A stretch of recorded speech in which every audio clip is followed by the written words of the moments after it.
If you want to take your French to the next level, keep watching because I will tell you 15 mistakes you probably make in French and should try to avoid in 2023.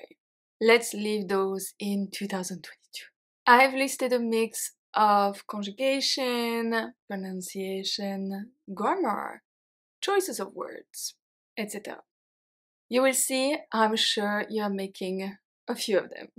And because we are at the start of 2023, let's take a moment to celebrate our little language wins with Lingoda, the sponsor of this video. I'm going to share my wins. You can share yours in the comment section. My first little win in English is when I was able to watch a TV show without subtitles. My big win was being able to answer questions at the border when traveling in English. Those are quite intimidating. It was a great feeling. So please share your little and big wins in the comment section if you have any. Lingoda is an amazing online language school offering 24/7 classes with only professional teachers. Classes are small, only 5 students max, and sometimes it can be less. On top of having amazing classes, Lingoda is currently running their language sprints. They have 2 different ones, so let's have a look at them. The first one, if you're busy, is the Sprint Challenge. Take 15 lessons per month for 2 months, so 30 lessons in total, and get 50% cash back for attending all the lessons. The second one, my favorite, is the Super Sprint Challenge. Take 30 lessons per month for 2 months, 60 lessons in total, and get 100% cash for attending all the lessons. And yes, you heard me well, attend all the lessons and get up to 100% cashback. That means that all your lessons are free. If you are looking to achieve a great level in French, then the Lingoda Language Sprint is just what you need to stay motivated and committed to your goal. Click the link in the description box and in my first comment for more information and use my code WINWITHDYLANE for €20 or $25 off when you sign up for one of the language sprints. Now, let's give you more opportunity for your wins with 15 mistakes to avoid in French, and thank you to Lingoda for sponsoring this video. How many times did someone reply to me, ça va et tu? Oh, tu. Tu is not the right pronoun to use. In this case, this is not a regular pronoun, but un pronom tonique. Let's review them and then we'll see when to use them. We have moi, toi, lui, elle, nous, vous, eux, elle. We are going to use them after et. Ça va et. Ça va et toi. Toi et toi. After pour. C'est pour toi. Pour toi. After avec. Je veux venir avec toi. There are more cases, but those are the most common ones. How many times did I hear people pronouncing the last consonant of the word in French? This is a very honest mistake, but in French, we don't pronounce the last letter of the word most of the time, especially when this one is a consonant. For example, if we look at the adjective green, vert, vert, we don't pronounce the T, vert, unless we add a at the end. If you follow my pronunciation course, you remember everything about it. So, vert, verte. In this case, we don't pronounce the E, but we do pronounce the T. It's like the French E is a superhero. Basically, it transfers power to the consonant before, but we still don't pronounce it. Vert, verte. Okay? False friends. Oh my goodness. This is very easy mistakes as well. Sometimes I also add an English accent to a French word, hoping that it will, work in English. Most of the time it doesn't, but, one can try. So we are going to see 3 common ones. I have another one coming later. I just wanted to keep this one separate, but let's see 3 right now. We have attendre versus to attend.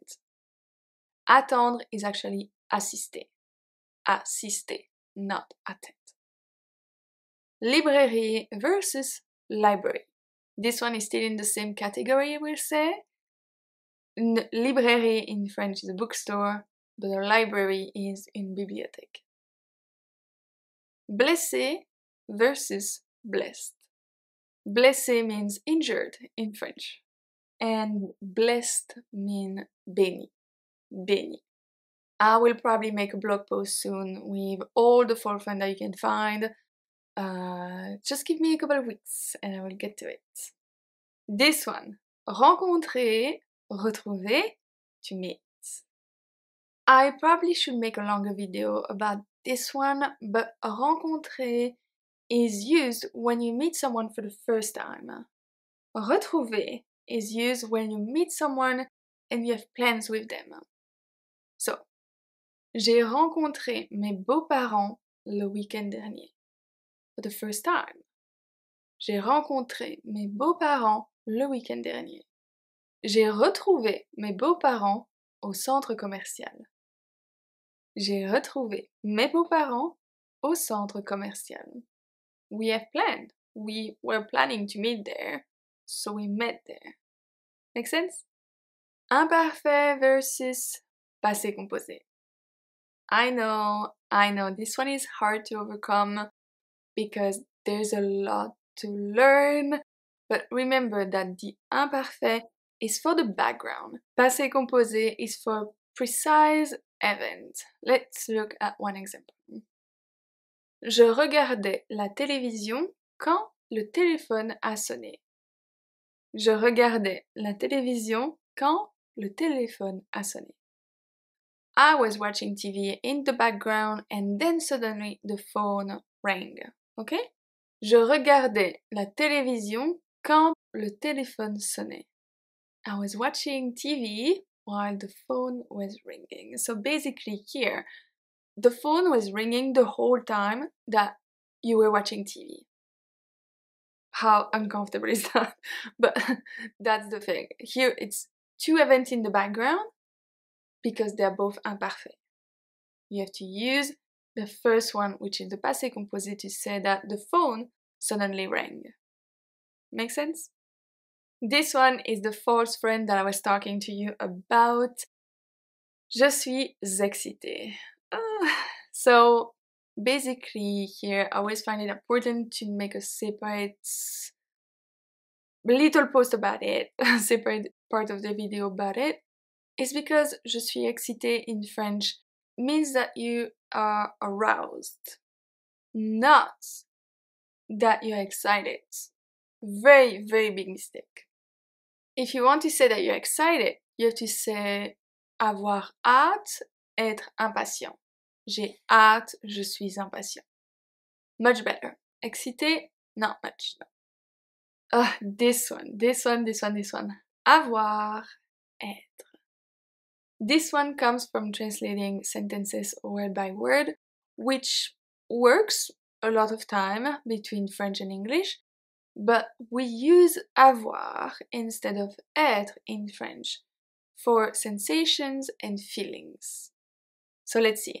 I'm gonna have in this column over there, the wrong one, in the middle, the right one, and then the translation. We have j'ai froid. I'm not gonna say the wrong one because I don't want you to remember them. J'ai froid. J'ai chaud. J'ai faim. J'ai soif. J'ai peur. J'ai mal. All of them are with avoir and not être. So to have and not to be in French. J'ai allé, j'ai resté. Hurts my ear. So Here, a list of verbs in French are going to be conjugated with être instead of avoir this time when conjugated in compound tenses such as passé composé.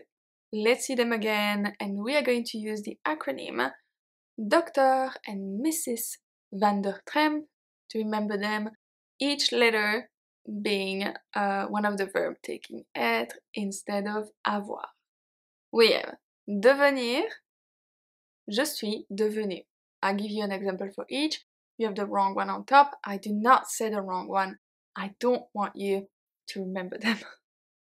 Revenir, tu es revenu.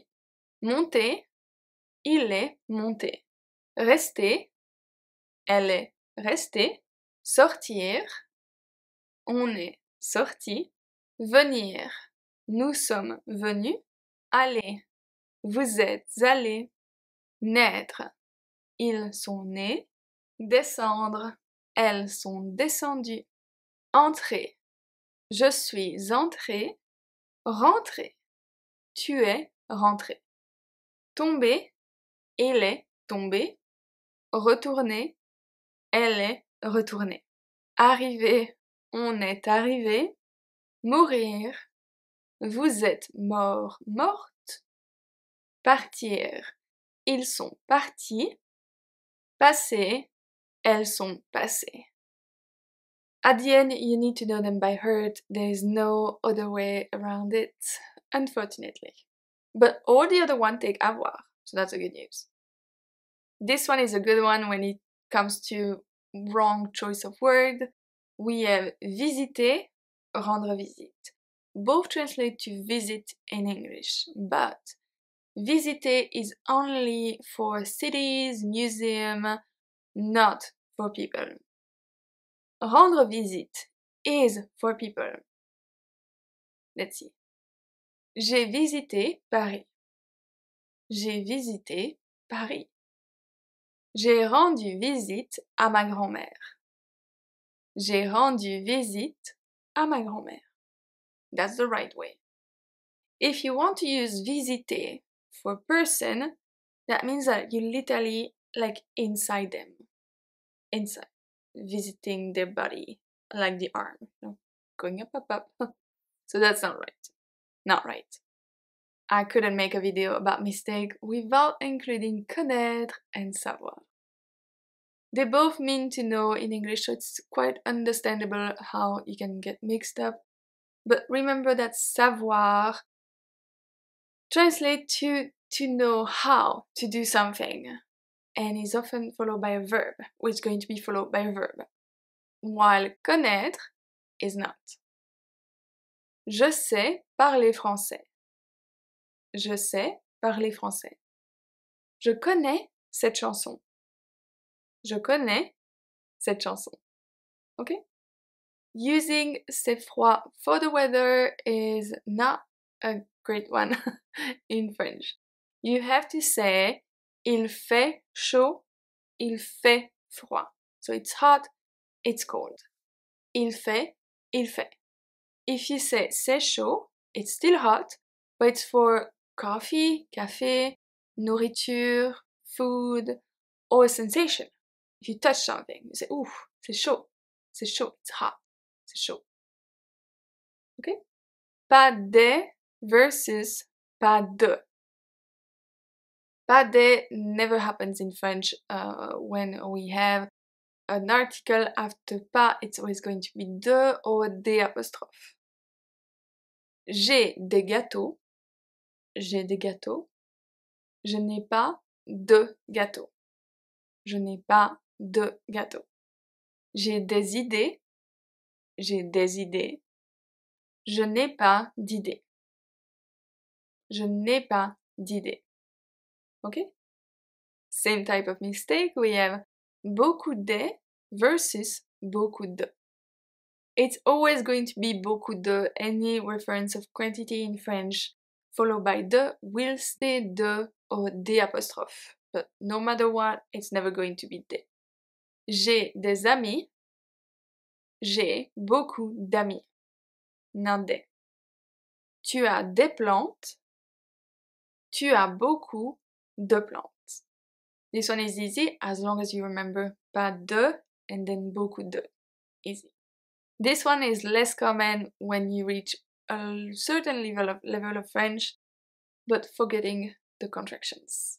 So le and la becomes L' when followed by a vowel or a silent H. We have a lot of contractions in French, but I focus today on le and la. So, l'ami, L', l'eau, L', not what is over there, not that one. L'ami, l'eau. Last one, and we have a pronunciation mistake.